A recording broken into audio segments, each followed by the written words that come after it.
Hello and welcome to Maximum Kylie, the first talking book about Kylie Minogue.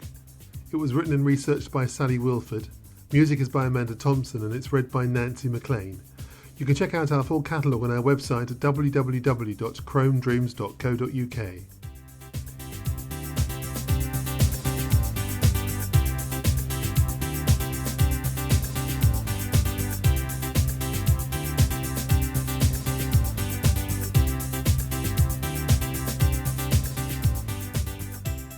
My mum was really keen to give us the option and just to introduce us to different artistic and creative ventures, and specifically music.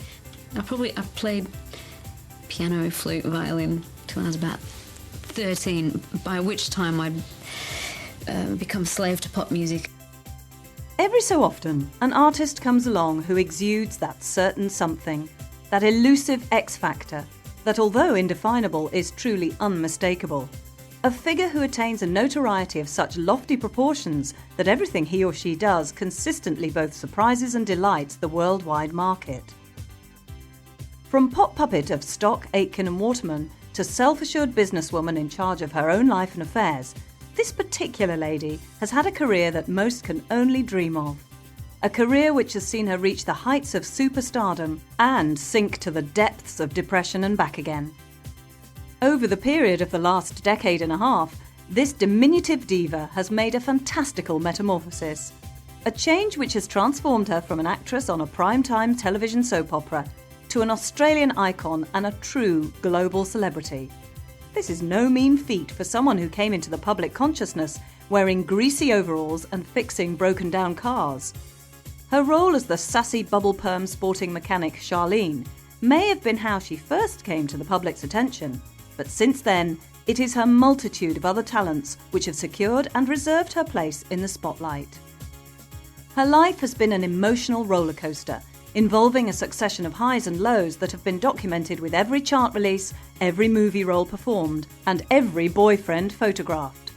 But along the way, her adoring public have always stayed by her, and they continue to delight in sharing in the musical and performing odyssey that has taken her to the wilderness of celebrity and back. Without a doubt, her appeal has remained both timeless and enduring in nature. She may have started out as an unashamed pop puppet, but one thing's for sure, this time around, she's pulling her own strings. There's only one person in control of this lady's destiny. Meet Kylie.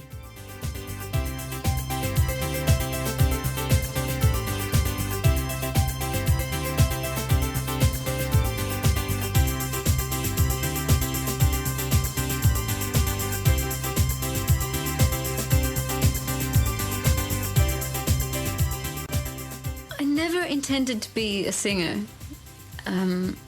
I always loved singing, and I remember being 16 years old on the set of The Henderson Kids, which was a mini-series I did, and another one of the girls, Nadine Garner. The two of us used to sing all the time. So I did love it. I mean, I loved it when I was even little, like 8 or 9, singing to Grease, thinking or wishing that I could be Olivia Newton-John. The Kylie story really begins thousands of miles away from Australia, in Maesteg, Wales, as it was from here in 1955 that Dennis and Millie Jones decided to emigrate to Melbourne. Naturally, with them went their 4 children, Jean, Noel, Suzette and 11-year-old Carol.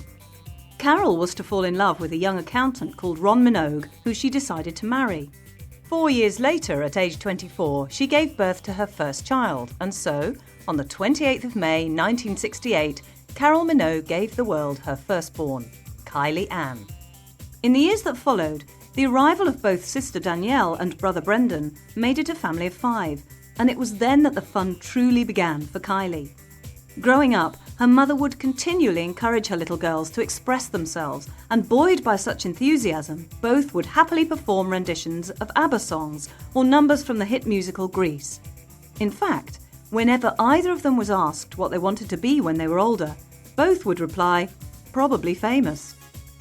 Even at the age of 9, Danny had a huge desire to perform, and surprisingly, it was her eagerness that opened the door for Kylie. In 1979, their auntie Suzette told Danny of an audition for a role on a soap opera. The role was that of a Dutch girl called Carla, and the soap just happened to be one of the most popular ones on Australian television, entitled The Sullivans. Carol suggested that Kylie came along too, but ironically, as they entered the studio, it was not Danny that the casting director noticed, but Kylie, and gave her the role immediately. Naturally, she was elated, but other things were also preying on her mind, namely that the Minogue family had yet to find a place to call their own. For months now, they'd been continually moving around Melbourne, searching for somewhere to settle. But it wasn't until 1980 that they finally found their dream house and set up home in the tranquil suburb of Surrey Hills. At first, 12-year-old Kylie hated her new home. She'd been taken away from all her friends again, but there was to be at least one consolation. She'd been awarded her first acting role. Being part of the Sullivans was her first big break, and it led straight into another acting job, playing a girl called Robin in an episode of the airport melodrama Skyways. The series proved to be short-lived, but nonetheless eventful, as it was there that she met a certain young boy who was to play a central role later in her life, an actor who went by the name of Jason Donovan. For the meantime, though, their short acquaintance was to end as production on the programme drew to a close, and so, it would seem, did Kylie's acting career. During the next couple of years, no new roles were to come her way, but it was a different story for her 11-year-old sister, Danny. Her hunger for fame was still all-encompassing, and it was this passion that ultimately resulted in her landing a plum job singing and dancing on the Australian show Young Talent Time. It was a programme so popular that overnight an altogether different Minogue became a household name across Australia. For the time being, Kylie could do nothing but stand in the shadow of her younger sister's newfound fame, and it wasn't until 1984 that another big acting opportunity at last came her way again. Earlier that year, she had answered a newspaper advertisement asking for actors between the ages of 11 and 16 to audition for roles in a new children's serial. It was to her delight that she was offered the role of Charlotte Curnow in the Henderson Kids, and filming began in October later that year. It was a $3 million production, focusing on the central characters of brother and sister team Tamara and Steve Henderson. Kylie played the best friend of Tamara, and off-screen too, the actresses began to cultivate a firm friendship. Often they could be heard on set harmonising together, and it was there that Kylie first discovered her vocal talent. Filming of the series eventually reached its completion in March 1985, and by that time, Kylie had become more confident and accomplished in her acting and singing abilities. The Henderson Kids had proved to be a rating success and a step on the ladder for Kylie. Immediately following its airing in May of that year, she not only guest-starred in another children's programme called The Zoo Family, but also beat 50 other girls to land the female lead in the 6-part series Fame and Misfortune. Kylie had finally got what she had always wanted, an acting career. It was whilst filming Fame and Misfortune, though, that she started contemplating an altogether different career path. Sneaking off to the adjoining studio, where Australia's longest-running music programme Countdown was shot each week, she got her first glimpse into the new and exciting world of pop music. Her dreams of pop stardom had to be put on hold, however, as she had to concentrate on the job in hand, completing her current acting role. When she'd finished filming Fame and Misfortune, she unfortunately had her second unpleasant experience in the fame game. A second series of the Henderson Kids was about to enter production, but with one major change. Kylie's character Shah had been written out of the storyline. She was deeply disappointed, but it wouldn't be too long though before she got the big break that she'd been waiting for all her life.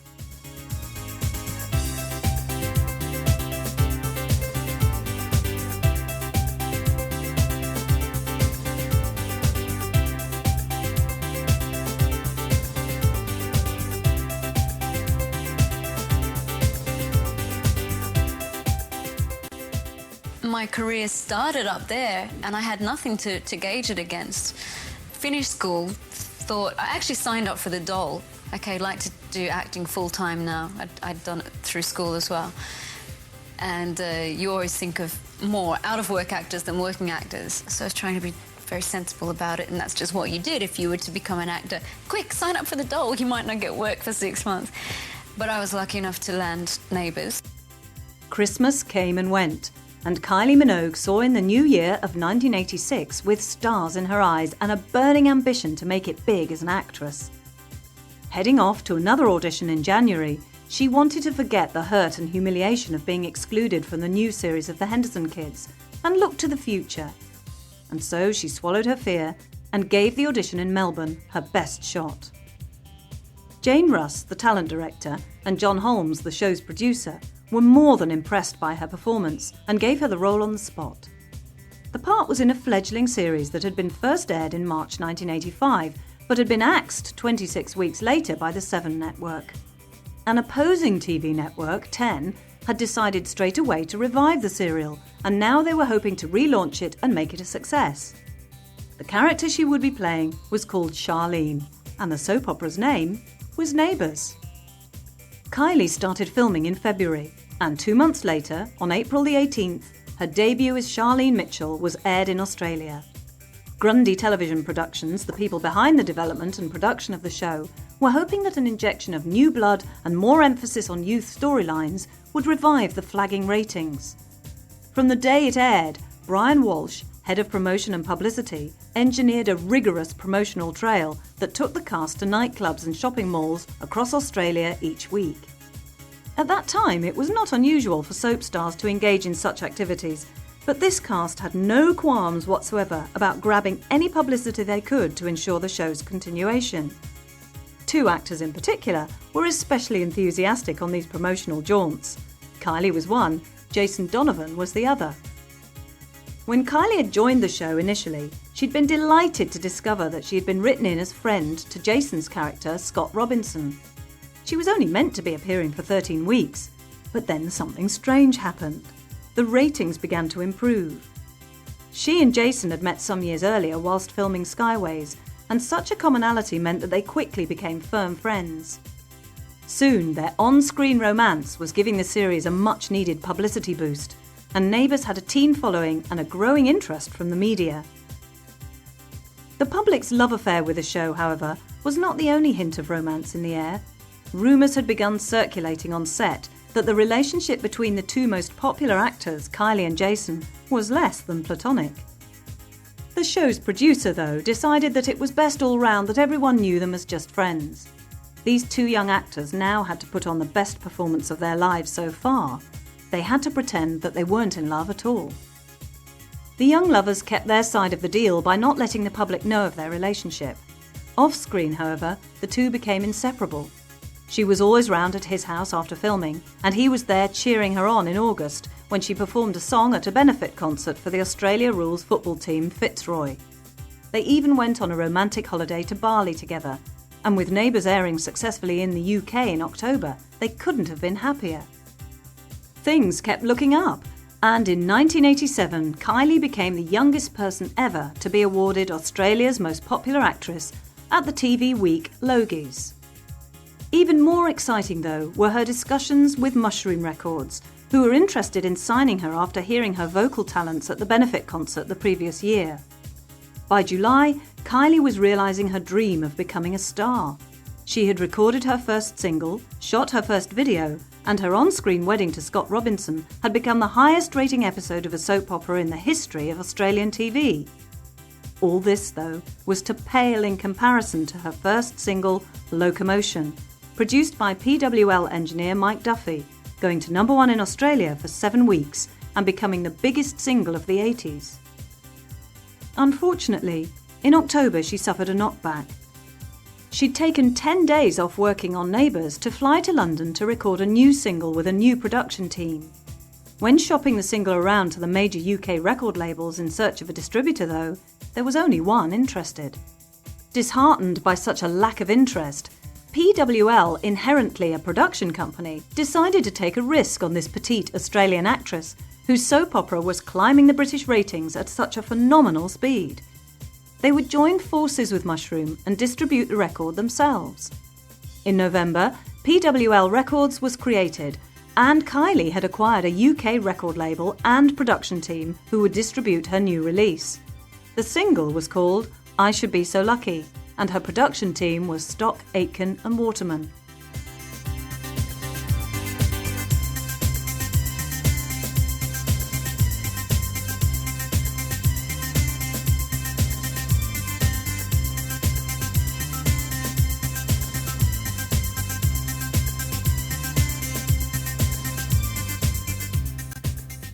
I'm in the #1 TV show. The first single I release is #1 for 7 weeks, then subsequently coming to England and recording here, so everything was like that. Since then, I've experienced times that weren't as successful, and it ends up, it all comes out in the wash as very positive stuff. Nothing could prepare Kylie Minogue for the whirlwind of activity that she experienced in 1988. As January started, a new single was released and Neighbours had become a pure phenomenon, with the British viewing public watching it in their droves.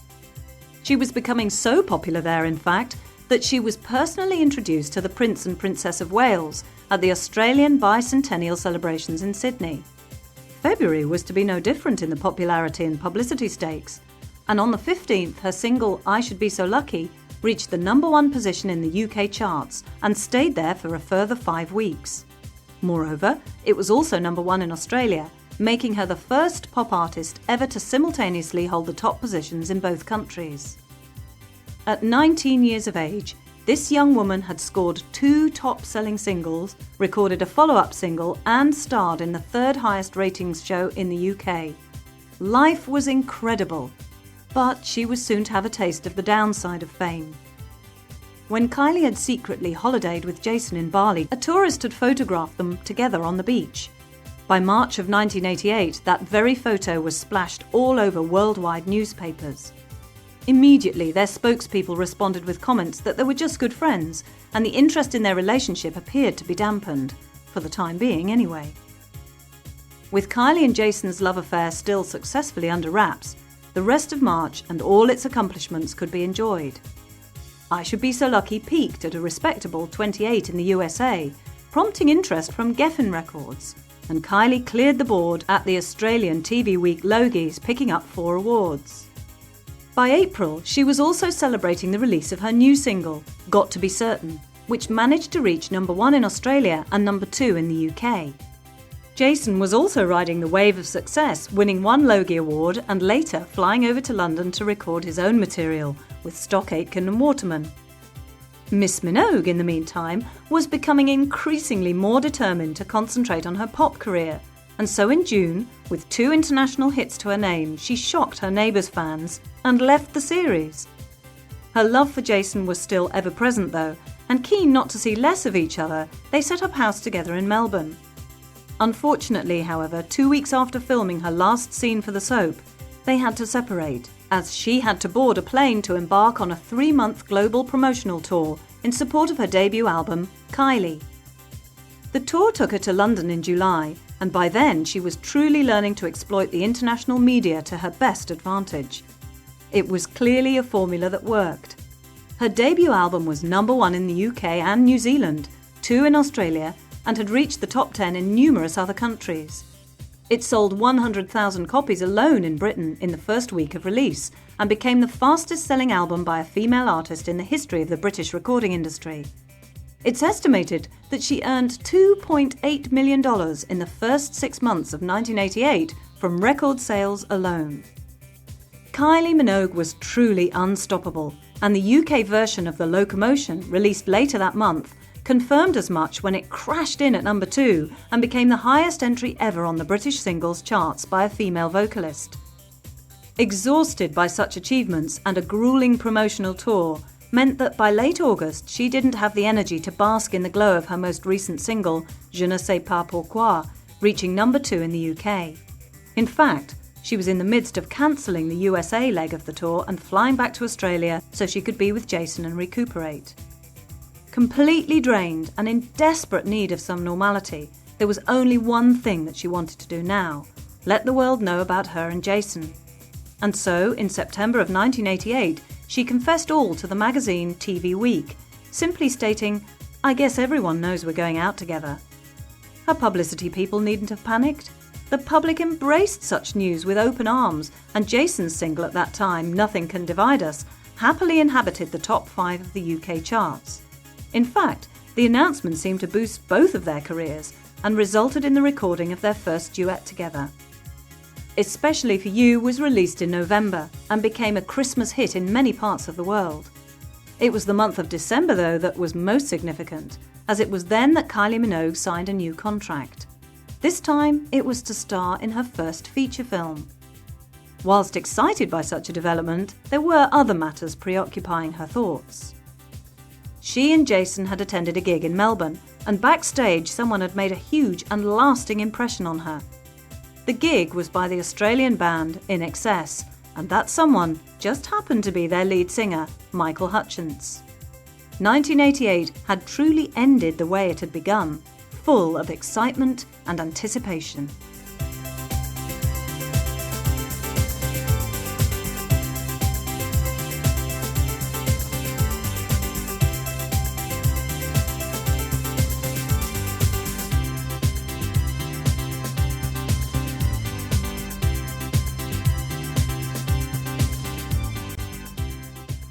I also feel very proud of the relationship I have with my audience, and I think it's because of that that I've been allowed to have this, or the longevity. Traditionally, you're meant to be one thing or another, and it's funny that as an actor, it took a while for me to be taken seriously as a singer. Kylie Minogue, at only 20 years of age in January 1989, was already one of the most successful pop artists in the world. In 12 short months, she had not only had huge hits in the USA, Germany, Israel, Japan and New Zealand, but had been named the highest-selling artist of 1988 in the UK. Each of her singles had reached either number 1 or 2 on the charts, and her debut album was also a bestseller. Sharing in her glory now was her boyfriend, Jason Donovan, who was becoming a successful pop star in his own right. In fact, both were sent to the UK to promote their duet, Especially for You, and whilst there, he began recording his own debut album, 10 Good Reasons. It was now Jason's turn to leave Neighbours, and he quit in March.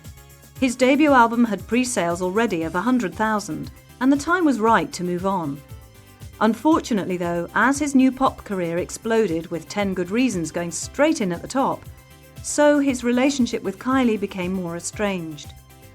She was too busy working to worry, however, and in mid-April she began working on her first movie, The Delinquents. For the next couple of months, most of her time was spent in Queensland, but still she managed to dominate the charts, as during the first week of filming, her 6th international single, Hand on Your Heart, was number 1 in the UK. By the time June arrived, Kylie Minogue had achieved 3 UK number 1s and wrapped up filming on her first motion picture. In addition, by July, her next single, Wouldn't Change a Thing, had also reached a respectable number 2. There was no time to celebrate such amazing achievements, as there was yet more work to be done. She had to visit the UK to record her second album and carry out rehearsals in September for the forthcoming tour. The following month saw Kylie having the most fun she'd had in ages. In October, she found herself in Japan performing the first concert of her international 14-date Disco in Dreams tour at the Tokyo Stadium. And it was there that Michael Hutchence just happened to re-enter her life. They spent the next few days together, and very soon they had become more than friends. She quickly broke off her relationship with Jason, and by the time both of them returned to Australia in November, not only had Kylie a new man in her life, but her album, Enjoy Yourself, had gone to number 1 in the UK. In addition, her first ever English concert at the London Hammersmith Palais had been a resounding success. Returning to Sydney with Michael at the beginning of November, Kylie was the happiest she'd ever been. Wearing a cropped platinum wig and a tiny black dress, in December, a 21-year-old Kylie Minogue arrived at the Australian premiere of The Delinquents, hand in hand with Michael Hutchence. In doing so, they had announced their relationship to the world, and the following week they also graced the premiere of the film in the UK with their presence. Although derided by critics, Kylie's first film proved to be a success, topping the box office in Britain and hitting 3rd place in the USA. Furthermore, she was also at the top of the Christmas charts with Do They Know It's Christmas, a charity record that she had recorded with Bros and Cliff Richard, amongst others. January 1990 not only saw Miss Minogue being given the news that she had a new number 1 with Tears on My Pillow, but also that her Disco in Dreams tour had raked in $5 million. Not bad for an Aussie girl from the suburbs. She couldn't just sit back though, as she needed to rehearse for her upcoming gigs, where she would be singing with a live backing band for the first time. Within 2 weeks, Her short Australian tour had grossed $3 million, and buoyed by such success, it was quickly extended to the UK, Europe and Asia, where she would perform throughout April and May. In the meantime, she spent March in the US, working with high-profile producers such as Stephen Bray, Michael J. and Keith Cohen. 4 of the songs laid down in these sessions were to be used on her next album, but for the time being she had to fly to Britain to carry on touring. The extended Enjoy Yourself tour eventually wound up in May and proved to be a success, as did her new single, Better the Devil You Know. Peaking at number 2 on the British charts, it nicely paved the way for her new album in November called Rhythm of Love. As another year drew to a close, Kylie Minogue still managed to find the time to release 2 more singles, and the hits Step Back in Time and What Do I Have to Do made sure that she stayed exactly where she belonged, in the top 10 of the charts.